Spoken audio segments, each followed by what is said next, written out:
Hello, everyone, and welcome to Conversations in Horror, the podcast. I'm your host, Kevin L. Powers. I'm also the owner or operator of Something Wicked Entertainment and Events, and welcome to our podcast that kind of features nothing but horror. Now, over the last year, we've been trying to highlight some of these subgenres and different decades of amazing films in the horror genre because, kind of the first year, we didn't kind of highlight a lot of those. We did a lot of cult movies and a lot of more modern films, but we're kind of delving deep into a lot of different types of films out there. And one of the films that we're going to be talking about today is going to be one that, by the infamous or famous or whatever you have director George A. Romero, who kind of like stayed himself in Pittsburgh for most of his career, his film career, until he did a couple of films towards the end of his career. But I say that because for the most part, he's known for nothing but his zombie movies, and a lot of his other movies kind of get put to the wayside. But today we're going to do one of the ones that was originally not well received, but has garnered a huge cult following, and that would be his Day of the Dead. Because of how depressing it is. And to talk with me today about George A. Romero's Day of the Dead is Sarah Panazzo. Thank you, Sarah, for joining us on the show today. Yes, I am not a doctor or a scientist, so do not refer to me as such. And so Day of the Dead is one of those films that kind of got overshadowed by the other amazing zombie film when it came out, which is Return of the Living Dead, because that was much more funnier and much more punk, to say the least. But I just want to say, everyone out there, if you've never seen Day of the Dead, it is an amazing film, and we're going to discuss it now. So, Panazzo, what about this film what was the first time you saw it? What was your first impression of it? Just kind of take me into that. So I was originally introduced to the entire of the Dead series with Zack Snyder's Dawn of the Dead when I was younger. And then after that, I was like, okay, this is cool. This is fun. And then sometime in the last 5-6 years, I finally watched I think I watched Dawn of the Dead first and then Day of the Dead.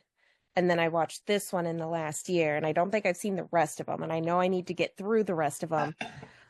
But I get people say this is really depressing, but it is so freaking funny at the same time. And it is honestly probably my favorite out of anything that Romero has done.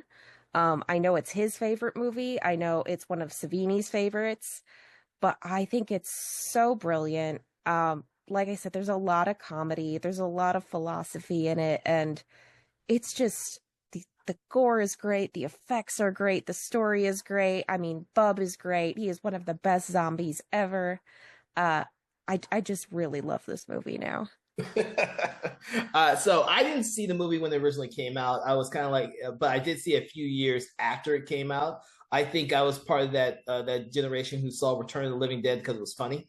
And I don't think I realized that this movie had been released for several years afterwards. I know that I'd seen Dawn of the Dead and Night of the Living Dead because my mother had the Night of the Living Dead in our house. But this one seemed to have came up much later for me. Now, that being said, when I first saw it, I was not taken with the film. So this is, I think, 1985. If I'm not mistaken, 1985. Yes. And so I was not taken with this film. It was, to me, it was depressing. It was darker than it was not, for me, it was not nearly as fun as Dawn of the Dead was. But over the years, I've been reading about how George Romero loved this film, how everyone started loving this film, and they couldn't understand why, it didn't get the good audience response that they had hoped.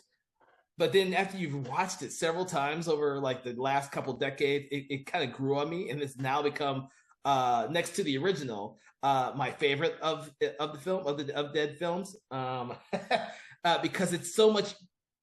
It was written much better than you would expect, and yes, the fact that the soldiers and the doctors are a little bit off kilter because they've been stuck in this isolated place for so long kind of goes with their characters. And I now, as I've seen it many, many, many times now, I do get the comedy more than when I did when I first saw the movie. Yeah, I really think it was more ahead of its time. It really lines up with horror today where it's this bleak universe, Mm-hmm. but there is the comedic elements. I mean, the guys have their own little like the Ritz, their little Right. slice of paradise in the middle of nothing, which is really brilliant. But yeah, at the same time, it's like you're literally underground in a mine. You can't go upstairs. I don't know how all these people aren't like vitamin D deficient. And it's like 7 years after the previous movie, I think they said. So yeah, it's been a long time, and like you're realizing, yeah, it's not just the fact that it's the doctors and the soldiers, but you've got probably the worst of the worst soldiers left because any of the better people who were out there were probably like sacrificed themselves to saving people. So you've got these very selfish people who are left surviving. Yeah. Well, that's the thing that when because I rewatched it with a more critical eye before I talked today, and that's the thing that I actually did not pick up originally. One of the things I didn't pick up before that I picked up now is that once the major is killed, and of course we see what the doctor. I can't. What's his real? The doctor. Logan. Frankenstein. Yeah, Logan. Yeah. I didn't want to say Frankenstein. Dr. Frankenstein / Logan does with the major's body. You kind of think that not Steele, but what's the Rhodes. Rhodes is in this position where he didn't want to be in charge, but he's in charge and he doesn't believe in what they're doing down there anyways. And so he's a little off kilter, and of course everyone else is, because all the other soldiers that are left are almost giddy with this weird sense of hopelessness. Well, and it sucks because like you see like these scientists as good guys versus the army bad guys, but really everybody's a good and a bad guy. They're all very conflicted because like you said, like Rhodes doesn't want this position. He didn't want to be down there. None of them did. Mm-hmm. And they're the last survivors. You've got Miguel who's like losing his freaking mind from sleep deprivation and everything else. But then the scientists themselves are it's very selfish of them as well because they're trying to work on a cure or taming zombies. And by the end of the movie, none of that even matters anyways. They don't actually do anything. I mean, Logan himself is very selfish with taking the different dead bodies and doing all these crazy tests and putting all these people in harm's way. But then even like Bill and John, the radio op and the helicopter pilot, like Sarah comes in at one point and she's like, yeah, you guys are part of the problem too. You're not actually doing anything to help. You're not doing anything there or here. You're literally just sitting getting drunk. And so everybody here is like given up. Everybody's working for their own selfish purposes. And it's just a powder keg waiting to explode. Now, you bring that up, and I like to say that, but it's each little faction, because I'm going to call them factions, yes, has their own kind of resolution of what's going on. Of course, you have the soldiers, and this is all the soldiers pretty much, except for Miguel, who's kind of losing his grip, who doesn't believe that what the scientists are doing means anything unless they could prove that what they're doing actually means something. Like Rhodes gives Logan enough leeway because he has this sense that maybe Logan can figure out a solution. Like he just gives him enough leeway. But Logan's ideal of a solution is to tame them so they don't eat you, which Sarah doesn't believe in. Sarah wants to find like a cure, but Logan's like, you'll never find a cure. It might take you decades long afterwards. We need a solution now type thing. So you don't always, even though Sarah is much more diplomatic when it comes to both the soldiers and the doctors, she has a very different ideal of what should happen in terms of the scientific elements. And she wants both the military and the sciences to work together. But the other one... Go ahead. She seems to be the one stuck in the middle of all three of these groups because she doesn't properly fit anywhere. No. And which is actually, I think we only see one scene in the entire movie where she's actually doing science stuff. Mm-hmm. Because, at the very beginning, the only reason why they're out there searching for any survivors in the city is because of her. And everyone thinks that that's a lost cause. Everyone's dead. Why are we out here? And you're the only one who thinks that we need to find more survivors. So, and then of course you have John, and you have what's the Bill. Bill, the two who believes that whatever we're doing, whatever the scientists are doing, whatever the military is doing, doesn't matter, because what we should be doing is going to an island and living out the rest of our days as peacefully as possible and getting drunk. Yeah, I mean, that's where a lot of the philosophy in this movie comes out, because they have those good moments where they're like, this is God's retribution for what you guys did. Like, this is what happens. And it's like, I get it. It's part of one of those things when something like that happens, everybody tries to ask why or how. And everyone chooses their own reason why they think it was. Mm-hmm. But yeah, I mean, it's very much where they've got their little, like I said, their little slice of paradise where they're just gonna chill. If they need help, cool, they'll go and help out whoever with the helicopter, because they're the only ones who are technically knowing what they are doing, whereas everybody else is very theoretical. That brings up a good point. You are absolutely right. They are just doing, and they make this comment too. They make this comment that they're doing what they were paid to do and nothing more. Whereas Rhodes is completely like, I don't know what we're doing here. What are we doing here? Yeah. And I appreciate that they try and stay as neutral for as long as possible. And then they're like, okay, well, we are acting as the positive force and safety in the group, because if they would have turned the tide and been like, nope, fuck you, scientists, it would have been a completely different movie.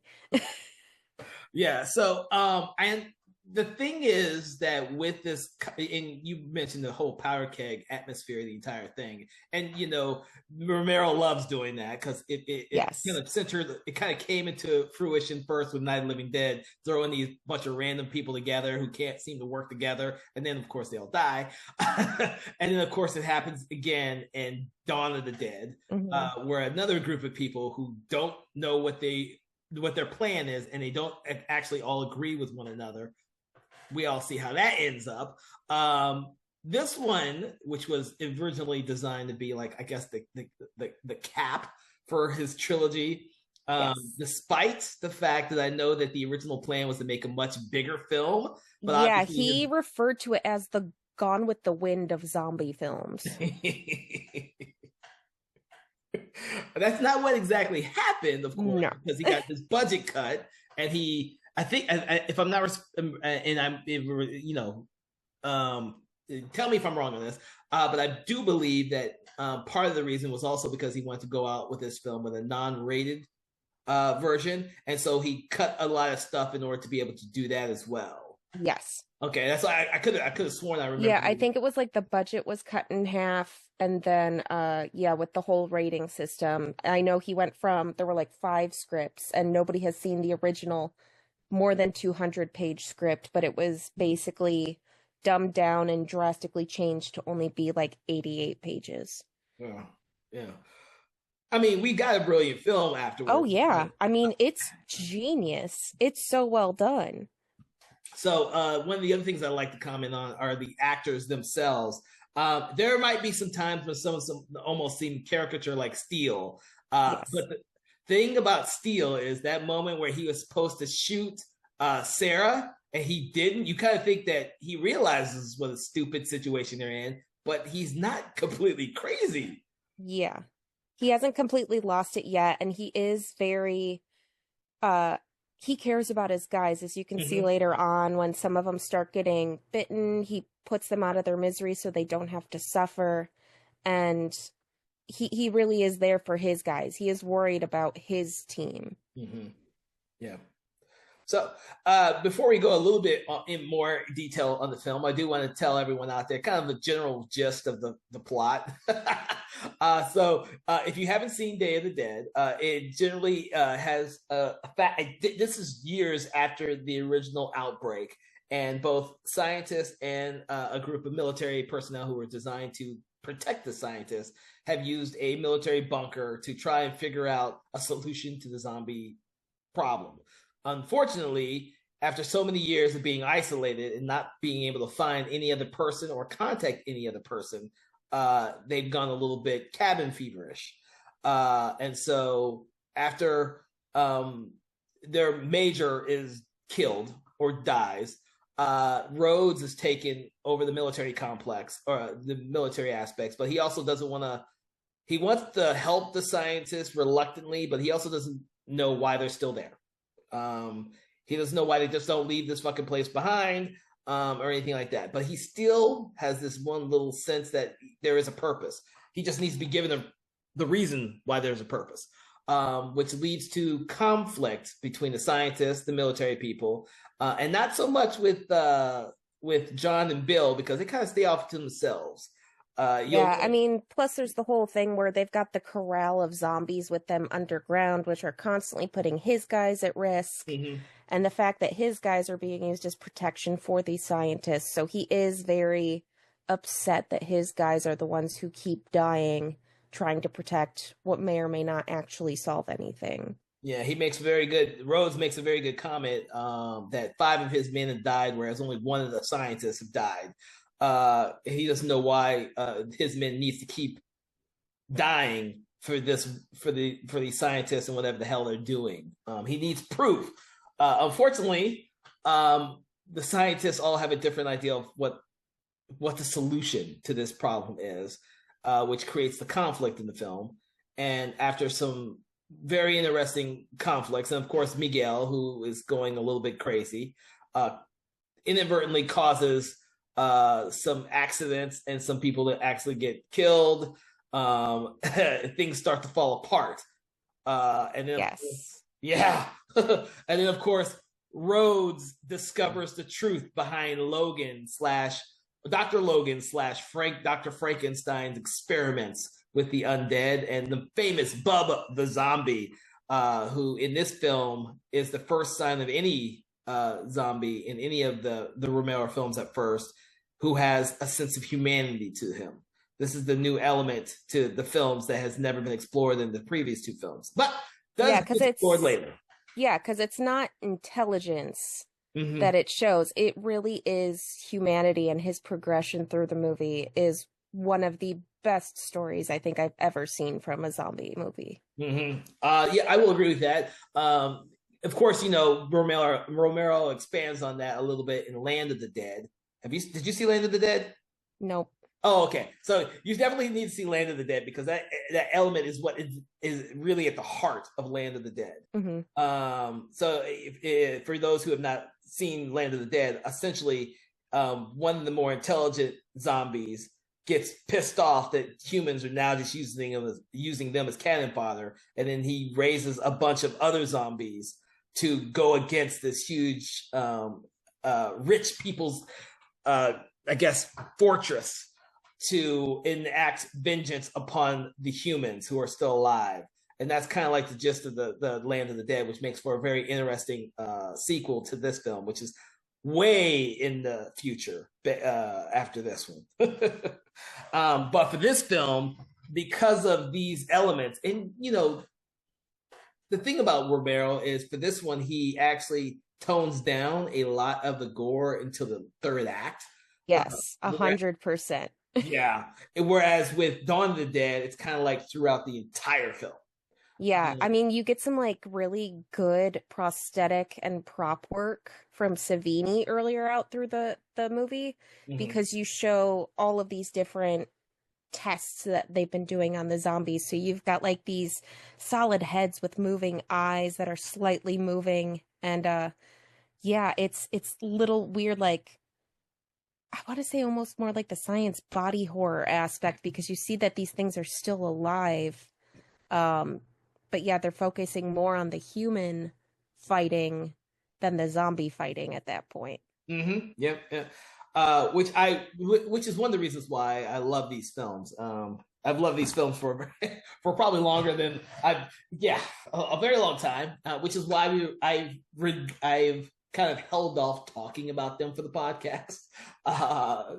This is essentially the first one of any of the Romero zombie films that we're talking about, and I was surprised why we started off with Day of the Dead and not any of the other ones. But interesting. We'll eventually get to all of them for everyone out there listening. We'll get to all of them eventually.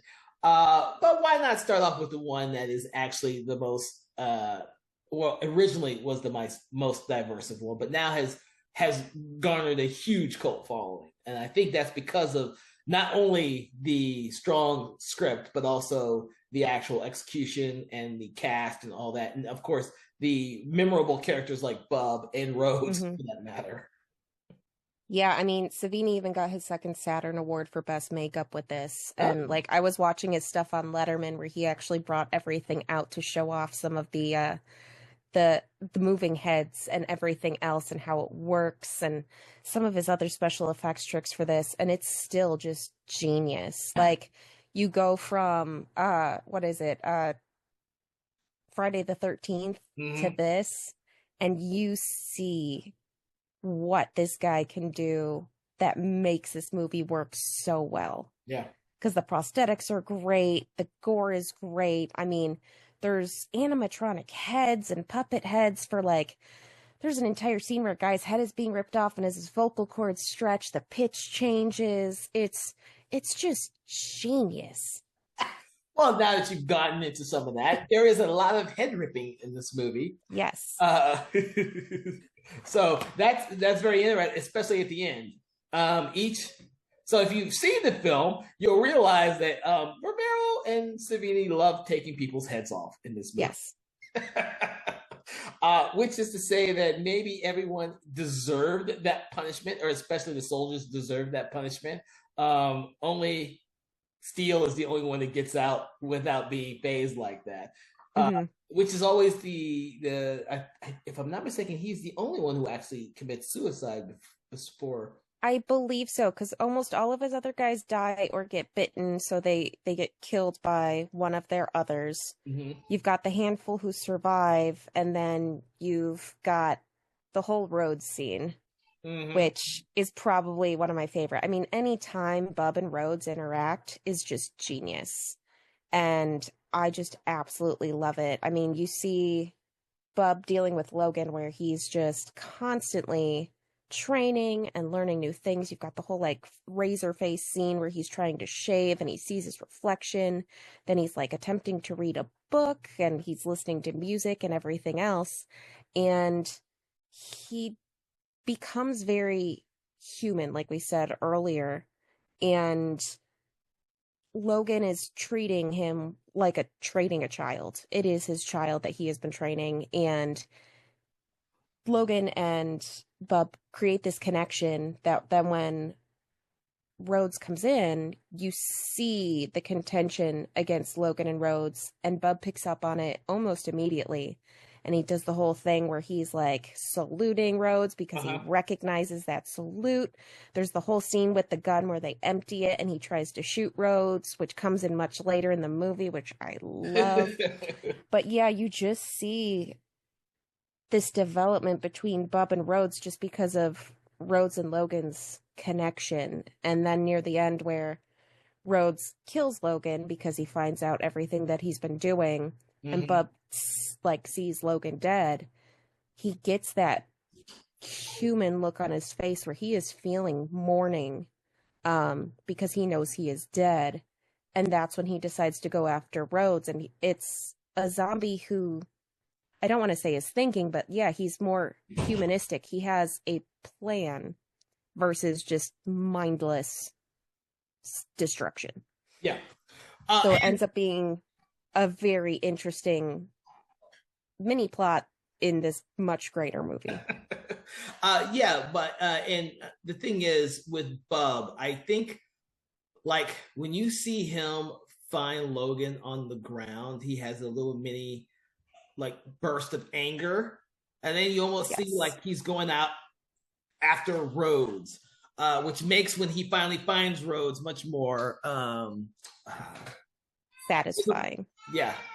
So, but yeah, I mean, there's these type of elements are very indicative of the characters that that Romero has created for this film, because even those little bits like that make Bub a much more interesting character. And then of course you have Rhodes, who I sometimes I hear people say that he's like a almost like a one note character, but he really isn't. He's just a person who's been stuck in a position he didn't want.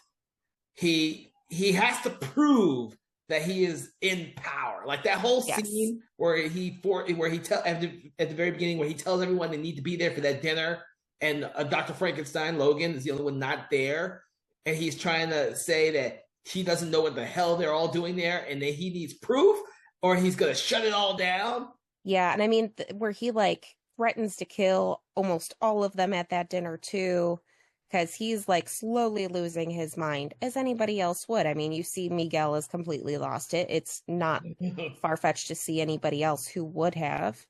But yeah, I mean, you see this great falling of what possibly was a guy who was respectable and in charge, brought down to, I don't know what's going on. All of my guys are dying. Then I find out that all my guys are being used as like test samples, which is even worse because they lied about it. And then they're being used as finger food. So it's like, it just keeps getting worse. And you've got to feel for the guy, because these are literally his guys. These are his brothers. And you can see from that perspective, like, it's hard to be considered a villain at that point when you realize all of that on top of it. So you do feel bad for him at the same time. Yeah, and he's not always a strong character. No. When John knocks him out and steals his guns towards the end, he doesn't have any guns, and he's like, "Oh my god!" He was easily knocked out by John, who's taller and I guess much more physically able than Rhodes is. But you see that he's not like this indestructible steel type of character. Now, one of the things that we haven't brought up yet that I want to bring up, because I didn't see exactly how much it was in the film, and this is where you started to hate Rhodes, is the fact that he is racist towards John. He says some things that he shouldn't have said. I had it written down somewhere exactly the phrase that he calls him. I think he calls him don't get me wrong, I think a jungle bunny at one point. Yeah, I think so. Yeah. And then he's also sexist towards Sarah. Yeah, he gets really rapey where he's like, oh, well, we can just pass you around and share you. Why should Miguel have all the fun? And yeah, those are the parts where you're like, okay, this is the bad guy. And then as soon as like that part's away and it's just him with his guys, it's like, okay, there's this guy who cares about his team. But yeah, they kind of add those little storytelling things in there that you're like, ooh, I really don't like this. And the thing that I realized this time, which I was very curious about now, is a lot of the army guys, I believe including Rhodes, all are wearing wedding bands.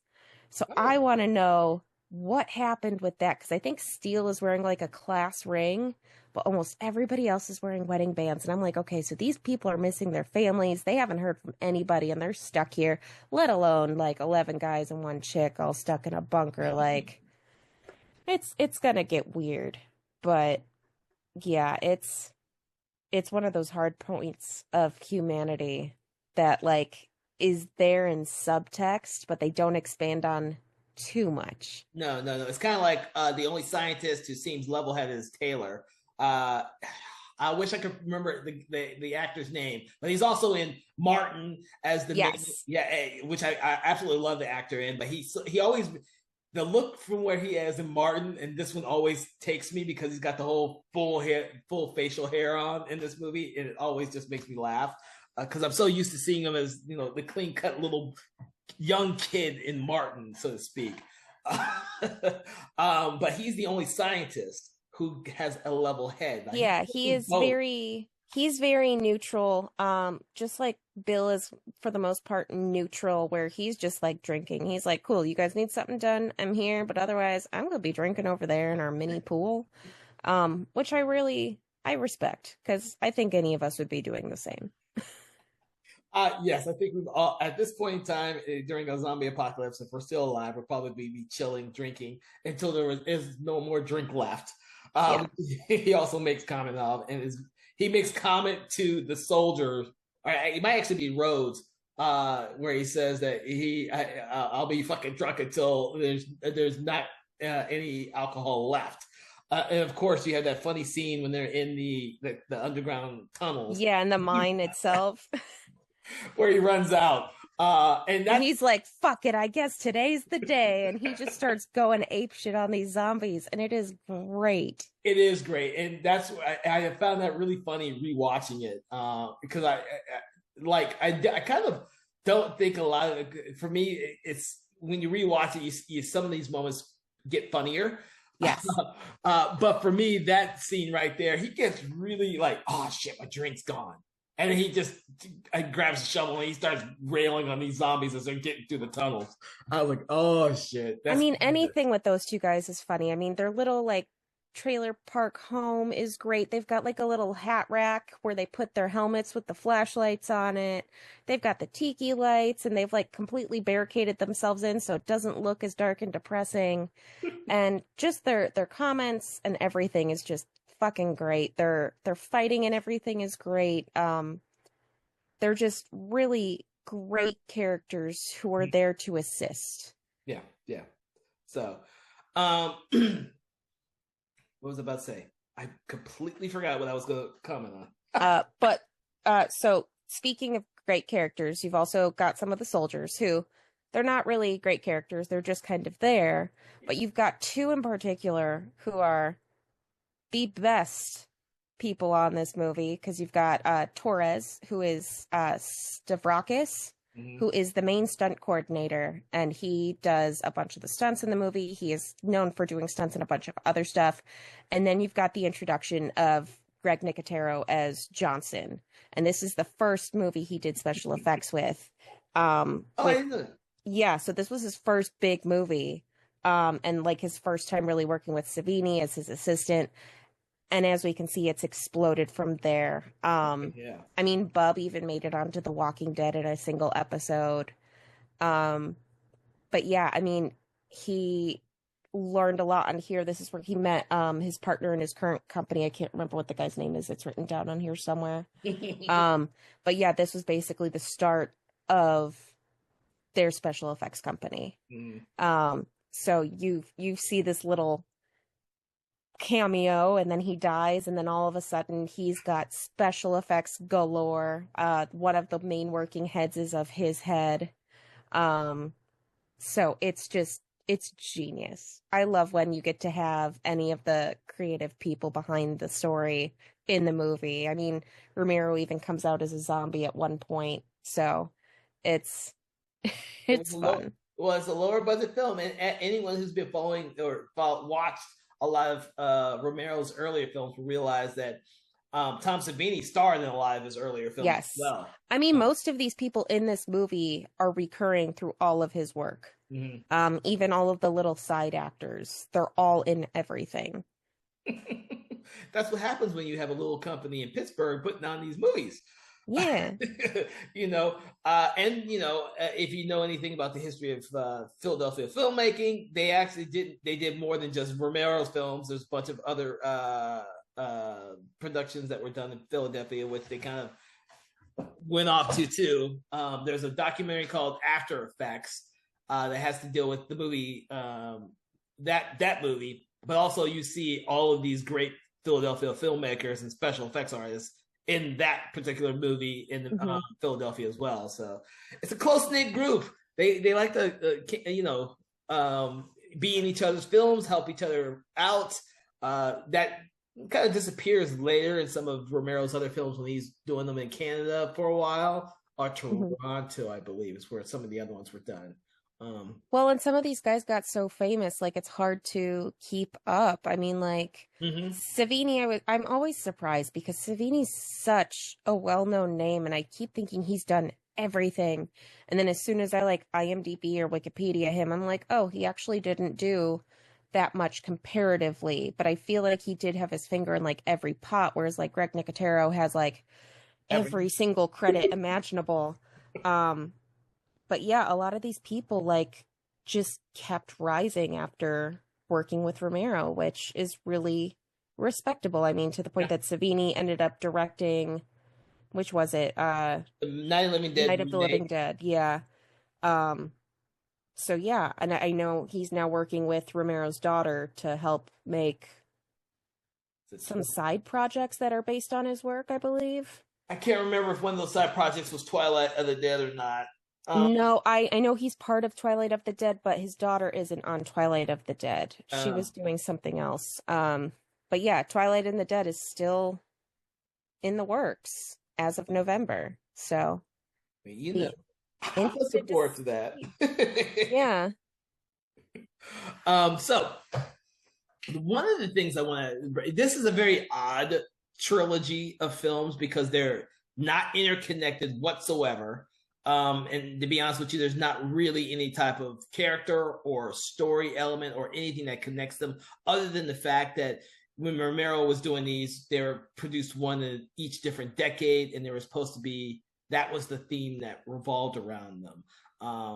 And so that's what kind of adds the glue to this trilogy. It kind of reminds me a little bit of the Gates of Hell trilogy by Lucio Fulci, where those movies don't really have anything in common other than, oh, there's a gate to hell and you're going to open it. That's pretty much. But you know what? That works better for franchises instead of like trying to bring back the same person over and over and over again, like Resident Evil. Like Mia can only survive so much of those movies. Like that's why there were clones. And that's the excuse they make. Like, I would rather see more stuff in universes, like kind of what Cloverfield did, where you end up seeing these side movies of other people, or like where we just got A Quiet Place Day One. Brilliant. I love it. There's only so many you can do where you're dealing with the same people over and over and over again, and you're just waiting for them to die. Yes, I have that feeling with the Scream franchise. This, like, dude, Yeah. they're supposed to be dead. Why are you bringing them back for another sequel? This is not Saw. If they don't need, Tobin Bell, I can understand bringing him back. Yeah, I mean that's like bringing back like Freddy or Jason or Michael, but like if you've got like a whole cast of characters making it from movie to movie to movie, all of a sudden you're like, okay, let's tune in next time, see how they make it out of this one. There's no, what am I looking for? Yeah, there's no surprises because you know they're gonna survive, whereas any of these ones, like anybody can die. I mean, it was like going into Alien the first time where you've got a bunch of people, nobody is the main character, and you're trying to figure out who's gonna survive. You've got all of these main characters, main cast, and you're trying to figure out, okay, what's going to happen. Yeah. Well, for the rest of the films in this franchise, this series, Land of the Dead, Survival of the Dead, Diary of the Dead, I think that's all of them. Yes. They all are self-contained. I think Survival of the Dead takes a single character from Diary of the Dead to do his own separate little story, but you could blink and miss that aspect of that and not even realize it. Yeah. But I do like what he did with these films. I do. It was a shame that there was such a huge gap in between this film and Land of the Dead. But I think he didn't know what kind of story to make. And he thankfully went off to bigger projects. Yeah, not exactly. always successful, but bigger projects. And I think even some of those other films that were not successful are still great films. Oh yeah, I mean, like he's done so much stuff. There's a reason why he's only directed like 25 movies, but he is so well known. Like you can't just pull that shit out of your ass. Yeah, you can. You can be a Michael Bay. Michael Bay is known for other things, but like Romero is known for being a good director. Now that's funny. Yes, he is. Even his lesser known movie like Bruiser, I think Bruiser is an underrated film where it got lots of talk on the indie circuit, but it kind of got ignored by mainstream audiences when it was released. Are really good movies. He has this thing with his characters that he writes that comes through every one of his films, whether it be The Dark Half by Stephen King or Monkey Shines, or Bruiser. They're all Creep Show. Even his earlier films, what was it? Season of the Witch, the Crazies. Crazy. And then the fact that like Amusement Park, I think, was only recently released. Yep. That was made back in the 70s. Yep. Also a very good movie, very trippy like his early movies. If you've seen it, everyone out there, The Amusement Park. I think it's only on Shudder though. I think it's only on Shudder. So yeah, it's a very limited release. I remember that. Yeah. Did you see that one? It's been on my list, and Okay. it was one of those things I was like, I need to watch the rest of the Dead series before I attempt to do that one. I will say that you should watch his early movies because that Amusement Park is an early movie and it holds to those aesthetics. So if you've seen, there's always Vanilla, Season of the Witch. What's the other one he did? Martin, but there's another one. I can't remember the other one for to save my life. The Affair? Huh? The Affair? No. Because that's another one. Night Riders. It's the way he writes those movies and the characters. It's very similar to how he approaches the amusement park, which was a very low budget little thing that he did. It's interesting. It's especially interesting if you've seen all of his films and you kind of place it in the timeline of which it was originally made. I think if you never watched the Romero film, that movie will be completely lost on you and like, what the fuck am I watching? But yes, I do think you have to be in that mindset. You have to have seen some of his previous movies to kind of get where he was as a filmmaker at that time. It's kind of like this film. It's a product of the 80s. It's a dark film, and even though it was ahead of its time, because at this point in the 80s, you were getting more things like Return of the Living Dead, things that had that overt comedy horror aspect to it. And I think now Return of the Living Dead feels more dated than this film does, simply because that was kind of like the punk era. And you watch it now and you kind of it's still entertaining as shit, but it's kind of like that punk era of zombie films. So, but that's what I'm thinking now. I'm trying to think of anything else that we have not discussed for this film, because we've gone all over the map with this film and only touched upon the plot, but I'm assuming everyone will have gotten the plot and the gist of the plot as we've been talking about it. Yeah, I mean, I think the only thing we haven't mentioned is the obscene number of specific zombies in this movie. I started making a list at one point and I had to stop because it was too much fun, but you get like zombie in a marching band costume, zombie in night dress and curlers. You get clown zombie, fishing pole zombie, ballerina zombie, firefighter zombie. I mean, you get so many different zombies. It's ridiculous. I know, like I said, Romero himself was zombie in a scarf. He had one of his favorite bands. What is their name? There it is. NRBQ as zombies. And Stephen King was going to make an appearance as like his zombie from like the Lawnmower Man almost, where he's like covered in green, and he actually makes an appearance in the movie. That one does. It's somebody else, but Stephen King didn't have time for it, which is why they put Salem's Lot in there, because I guess him and Romero are very close friends, obviously, with all the movies they've done together. Yes, I noticed that too. I don't think I ever noticed that there was the Salem's Lot book was in there. I was like, oh. Yes. But yeah, so like, you want to see some specialty zombies, this is your movie, because it's another level of comedy. Like I said, like being attacked by marching band zombie, like you don't see that in other movies. Like you get Shaun of the Dead where you get the local pub people and everything like that attacking, but you're not getting like people in mascot suits as zombies.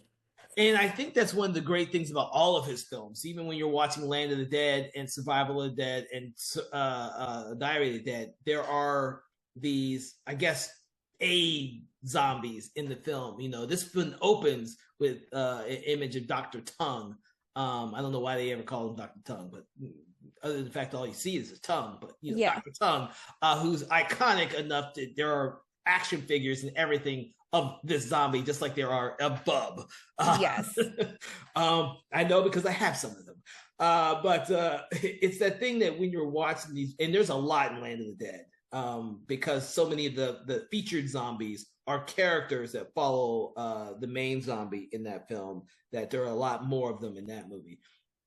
But it's one of those things that even with Return of the Living Dead, people only remember Tarman, but they don't Yeah. remember any of the other ones. It's and like you said, Shaun of the Dead, which pays homage to Dawn of the Dead, among other Oh great yeah. movies.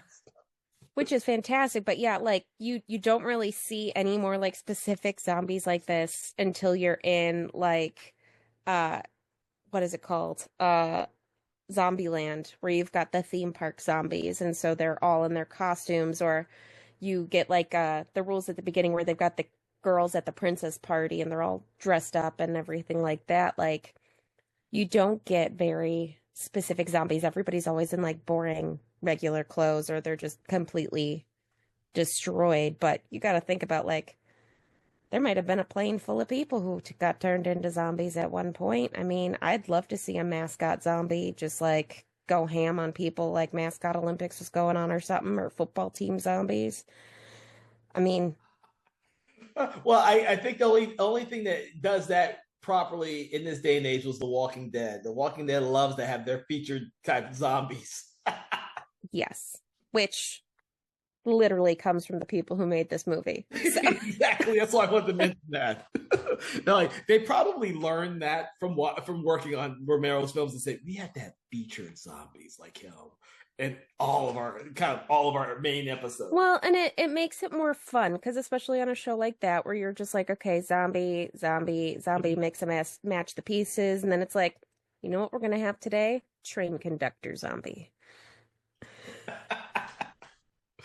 All right. So, Panazzo, I'm going to ask you, are there any final things you would like to say about Day of the Dead?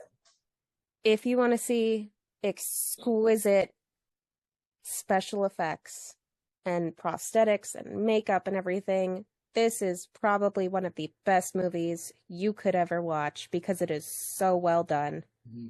It is just a gorgeously made horror film. Romero's favorite, probably my favorite out of all of the movies that I've seen him do, which is like 6 or 7 of them. And it's just well written. It can stand the test of time. It's not definitely stuck in like one decade or another. And it is definitely worth coming back to rewatch consistently. I will agree with you, and I'd like to add to what you said is because of the way Romero crafted this film, it does seem kind of timeless. Like if you're watching John Carpenter's The Thing, because it's so isolated, the characters are so isolated. You're not, they don't become passe, or they don't show stuff that ages them fast, and that's rare. Yeah, a lot of the horror films that we watch, especially that were popular in the 80s, have become dated. Mm-hmm. And they, even though they, as us horror fans, we love those movies from the 80s, they sometimes seem like they are a product of the 80s. And this one does not seem that way. This one seems to be, and that, it could be also because I got a greater appreciation for it after I'd seen it for several years. And so, that's what I like to say about this film, other than the fact that I've almost forgot to mention, I love the music by John Harrison, who, yes, with the first 2 movies, Romero used a lot of library music, but we'll skip the fact that Dario Argento used Goblin on the international version of Dawn of the Dead. But with this one, John Harrison comes in to add music for it, which I think is absolutely brilliant. And John Harrison and George Romero will work on a lot of other films afterwards, and probably before. I don't know which of the films before they worked together on, but this one here has some of the best music of any of the films in this franchise because of his music particularly. I enjoy the music generally for all of the films in this franchise, but this one right here, I absolutely love the music. It's a score for this movie. So yes, 100%. Yeah. So with that, I like to say, let's rate this movie. So everyone out there, we usually rate the movies from 1 to 5, 1 being very horrible, 5 being absolutely great. Where in the spectrum does this film fall for you, Panazzo? Oh, definitely a 5. It is one of, like I said, it's one of those movies you can keep coming back to because it is entertaining first and foremost, and then it is just extremely well done. It's a timeless movie, so you can keep going back over and over and watching it and catching new things. Like I said, with the wedding rings I caught this time, um, it's it's definitely one of those tops that it needs to be remembered and respected, which a lot of good zombie movies do honor that. And I mean, it's just the beginning of so many good special effects things as a whole. I mean, it was huge for zombie movies. So it is definitely one of the best go-to. I'm going to also give it a 5 too.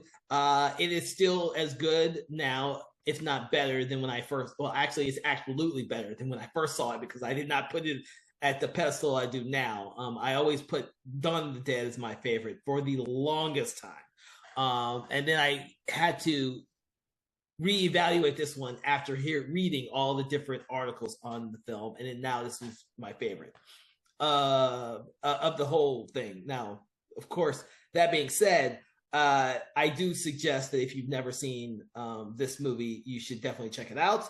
Do not watch the remake. The remake is pretty damn bad. There's also a really in-name only sequel, which is also bad because unfortunately, the rights to this film kind of got flip-flammed between production companies, and there is a bad sequel and a bad remake with a vegetarian zombie.